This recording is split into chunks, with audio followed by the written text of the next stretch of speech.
یہ جب اتنی بڑی تعداد میں اسلام آباد لوگ آ رہے ہیں تب انٹرنیٹ بند ہے، ٹیلی فون بند ہے، ٹیلی فون اسلام آباد میں بند ہے، نیٹ سروسز ہی نہیں ہے اسلام آباد میں۔ 24-48 گھنٹے ہو گئے ہیں۔ جو سول ادارے ہیں ان کی ایسٹیمیٹ ہے کہ کوئی 20 سے 25 ہزار، لیکن زیادہ تعداد ہے غالباً 20 سے 25 ہزار لوگ۔ Hello friends, Jai Hind, a very warm welcome to Hindustan special. Pakistan کی کیپٹل اسلام آباد میں ایمرجنسی جیسے حالات بن گئے ہیں۔ تحریک لبیک کے لوگ راجدھانی میں دھرنے پر بیٹھ گئے ہیں۔ کوئی 20 سے 25 ہزار سے زیادہ لوگ اسلام آباد میں دھرنے پر بیٹھے ہوئے ہیں۔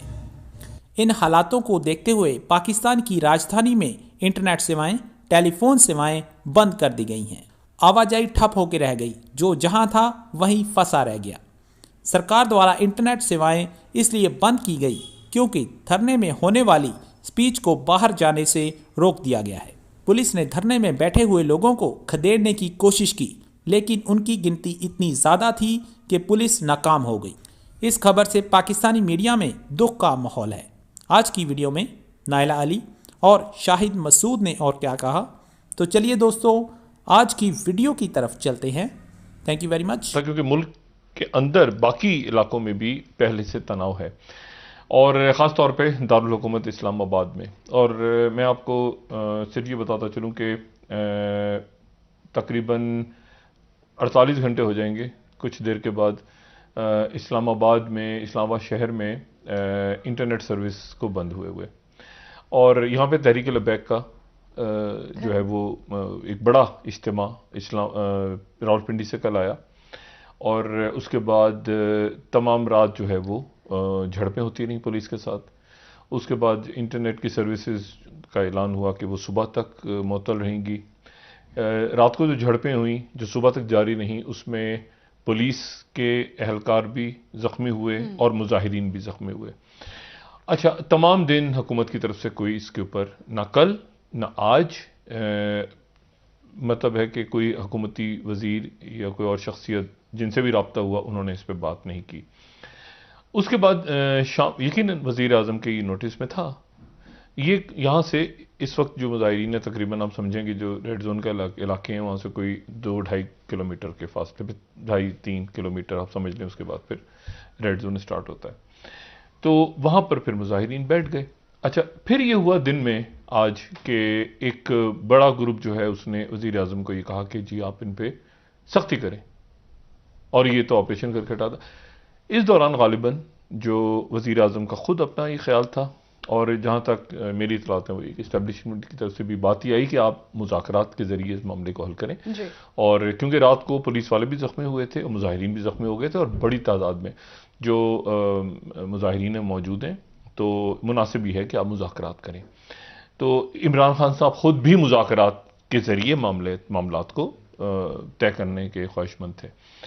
بہرحال اب سے کچھ دیر پہلے جب ہم یہ گفتگو کر رہے ہیں تو وزیر اعظم نے وزیر داخلہ اعجاز شاہ صاحب ہیں غالباً، یعنی شہزاد اکبر صاحب نہیں، وہ بھی داخلہ امور دیکھ رہے ہیں، لیکن وزیر داخلہ اعجاز شاہ صاحب اور نور اللہ قادری صاحب کو یہ ذمہ داری دی ہے کہ وہ جا کے وہاں پہ مذاکرات کریں۔ خادم رضوی صاحب موجود ہیں۔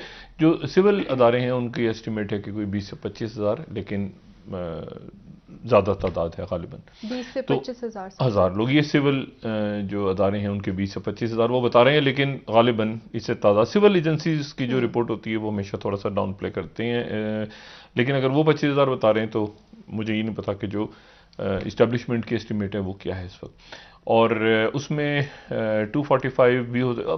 میرا خیال ہے کہ یہ اللہ کرے، اس پہ کل بات کریں گے، یہ معاملات جو ہیں یہ سکون مذاکرات کے ذریعے حل ہو جائیں، جیسے کہ وزیر اعظم بھی چاہتے ہیں، اور اسٹیبلشمنٹ کی طرف سے بھی بات ہوئی ہے کہ اس کو مذاکرات کے ذریعے حل ہونا چاہیے۔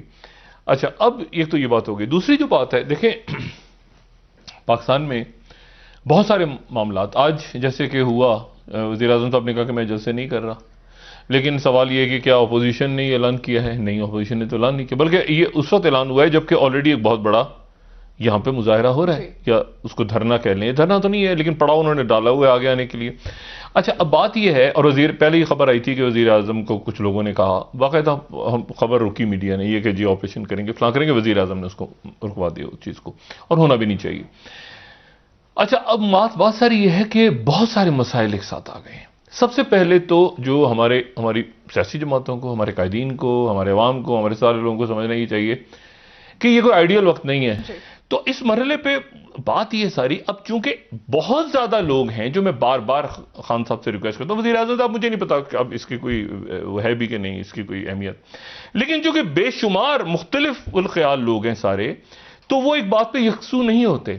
ابھی بھی بہت سارے وزراء ایسے ہیں جو سی پیک کو سیریس نہیں لیتے. وہ آئی ایم ایف کی طرف ہمارا ادھر جائے گا، ہم تو امریکہ کے ساتھ ہی ہیں، ہم تو کیوں یہ وہ ادھر ہی ان کی نیشنلٹی ادھر واپس جانا ہے. یہی وہ جو کام پہلے ہوا تھا شروع میں، وہ خان صاحب کو کہتے ہیں کہ نہیں. ڈاکٹر صاحب یہاں پہ ایک سوال ہے آپ سے، مشورے وزیر اعظم صاحب لے سکتے ہیں، فیصلے تو وزیر اعظم صاحب نے بحیثیت لیڈر خود کرنے ہیں. نہیں، فیصلے تو کرنے ہیں، لیکن پھر ان فیصلوں کے اوپر اثر انداز ہوتے ہیں نا لوگ. مطلب ہے کہ یا تو دیکھیں، یہ جب اتنی بڑی تعداد میں اسلام آباد لوگ آ رہے ہیں، تب انٹرنیٹ بند ہے، ٹیلی فون بند ہے. ٹیلی فون اسلام آباد میں بند ہے، نیٹ سروسز ہی نہیں ہے اسلام آباد میں، انکلوڈنگ ریڈ زون. تو بات یہ ہے کہ اب یہ 24-48 گھنٹے ہو گئے ہیں، اللہ تعالیٰ کرے خیریت سے صبح وہ کھل جائے سارا معاملہ، رات کو ہی کھل جائے جب بھی مذاکرات کامیاب ہو جائیں ان کے. لیکن بات یہ ہے کہ اس کو یہ دیکھیں، یہ ایشو ہے اس وقت. ایشو یہ ہے وہ آگے سے وہ فلاں گالیاں دے کے ٹویٹ مذاق ہو رہے ہیں، پھر اچھا ٹویٹ کر دیا بیٹھے بیٹھے، پھر فون کر رہے ہیں چینلوں پہ، اچھا خبر کیوں نہیں چلی یار، میں نے بھی تو ٹویٹ کیا تھا، وہ دوسرے کی خبر تم نے اوپر لگا دی، اچھا انہی کی حکومت کی، میرا ٹویٹ پہ ٹویٹ، سارا دن بندہ بھگت جائے صرف ان کے ٹویٹ چلاتے چلاتے. کوئی نہ ڈھنگ کی بات ہو رہی ہے، نہ کوئی نکل کے قیمتیں چیک کر رہا ہے کہ بھئی پیٹرول کی قیمت اگر گری ہے تو اس کے نتیجے میں قیمتیں کتنی کم ہوئی ہیں. کوئی قیمتیں نہیں چیک کر رہا. وزیر اعظم نے کہا پھر ٹائیگر فورس دوبارہ اسی طرح کام کرے گی جیسے پہلے کی تھی. پہلے کیا کیا تھا میں نہیں جانتا، ٹائیگر فورس نے کیا کیا تھا. تو بات یہ ہے کہ یہ جب تک ایشوز حل نہیں ہوں گے، ہم نے آگے، اور لوگوں نے بتایا ہوگا، لیکن وہی ہوا جو اس بندے کے ساتھ 1970 میں ہوا تھا کہ اس کو اٹھا کے پھینک دیا، جس نے کہا تھا 1984 تک سوویت یونین نہیں رہے گا. ٹھیک ہے نا، سوویت یونین نہیں رہے گا. ساری باتیں درست، اور یہ بھی کہا کہ ایک جنگ ہوگی. اچھا اب بات دیکھیں، میں وہی بات جو کہہ رہا ہوں.